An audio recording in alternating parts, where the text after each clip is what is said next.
जिस आदमी ने 5 सोते हुए बच्चों को मार दिया उसे मौत भी नहीं मिल सकती और वो आदमी आज भी जिंदा है, अपने पाप का बोझ लेकर भटक रहा है। लेकिन क्यों? क्या था उस भयानक रात में जो महाभारत का इतना बड़ा योद्धा एक आम कातिल बन के रह गया। महाभारत खत्म हो चुका था, पांडव जीत चुके थे, लेकिन द्रोणाचार्य का बेटा अश्वत्थामा वो अभी हारा नहीं था। उसने अपने पिता को धरती पर लेटे हुए देखा, लेकिन वो लेटे नहीं थे, वो मर चुके थे। और कारण पांडवों की चालाकी, अश्वत्थामा हतो नरोवा कुंजरोवा। अश्वत्थामा मारा गया, लेकिन अश्वत्थामा नहीं, एक अश्वत्थामा नाम का हाथी मारा गया था। जो द्रोणाचार्य के कान तक आया वो आधा सच बनकर पहुंचा। पिता के बिना सर की लाश देखकर बेटा अंदर से टूट गया।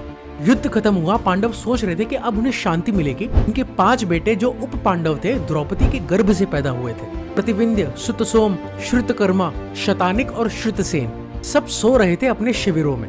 उस रात अंधेरा था, बहुत गहरा अंधेरा। अश्वत्थामा पांडवों के कैंप में घुसा, कृतवर्मा और कृपाचार्य के साथ। टारगेट था पांडवों को मारना, लेकिन अंधेरे में वो उप पांडव यानी कि पांडवों के 5 बेटों के शिविर में घुस गया। और फिर जो हुआ वो इतना भयानक था कि श्री कृष्ण खुद शौक रह गए। अश्वत्थामा ने उन सोते हुए बच्चों के सर काट दिए, एक एक करके 5। कोई चिल्लाया नहीं क्योंकि कोई बच ही नहीं सका, क्योंकि उन्हें ये यकीन ही नहीं हुआ कि युद्ध जीतने के बाद भी कोई उन्हें मारने वाला है। सुबह हुई, द्रौपदी ने देखा उसके 5 बेटे सर से अलग खून से नहाए हुए। एक माँ की चीख पूरे हस्तिनापुर में गूंज रही थी। वो माँ जो 5 पतियों की पत्नी थी, अब किसी की माँ नहीं रही। श्री कृष्ण को पता चला कि ये अश्वत्थामा का काम है। अर्जुन ने अश्वत्थामा का पीछा किया, अश्वत्थामा ने ब्रह्मास्त्र चला दिया और फिर अर्जुन ने भी। लेकिन व्यास जी ने बीच में आकर दोनों को रोका और फिर श्री कृष्ण ने अश्वत्थामा को श्राप दिया कि तू हजारों साल तक धरती पर भटकेगा। तेरे माथे की मणि मैं निकाल लूंगा, तेरा शरीर सड़ता रहेगा, लेकिन तुझे मौत नहीं आएगी, क्योंकि तूने निर्दोष बच्चों को मारा है, सोते हुए निहत्थे। अब समझो इस बात को, आज हम भी कहीं ना कहीं अश्वत्थामा है। जब हमसे कोई गलती होती है, कोई हमें धोखा देता है, तो हम क्या करते हैं? बदले की आग में जीते हैं। लेकिन किससे?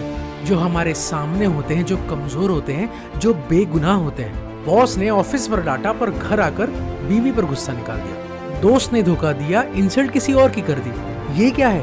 ये भी तो एक अंधेरा ही है। गुस्सा, अहंकार और गलत टारगेट। अश्वत्थामा पांडवों से बदला लेना चाहता था, लेकिन मार दिया द्रौपदी के बेटों को। और हमारी जिंदगी, हम भी वही करते हैं। गलत जगह, गलत समय, गलत इंसान पर रिएक्ट करते हैं। महाभारत से एक बात सीख लो, बदला लेने से पहले ये सोच लो कि ये बदला तुम्हें इंसान बना रहा है या राक्षस। अब ये सुनो, जिंदगी में हार जाओगे ना तो कोई बात नहीं है, लेकिन इंसानियत मत हारो, क्योंकि हार का दर्द तो कुछ समय तक रहता है, लेकिन अपराध का श्राप हजारों साल तक रहता है, अश्वत्थामा जैसे।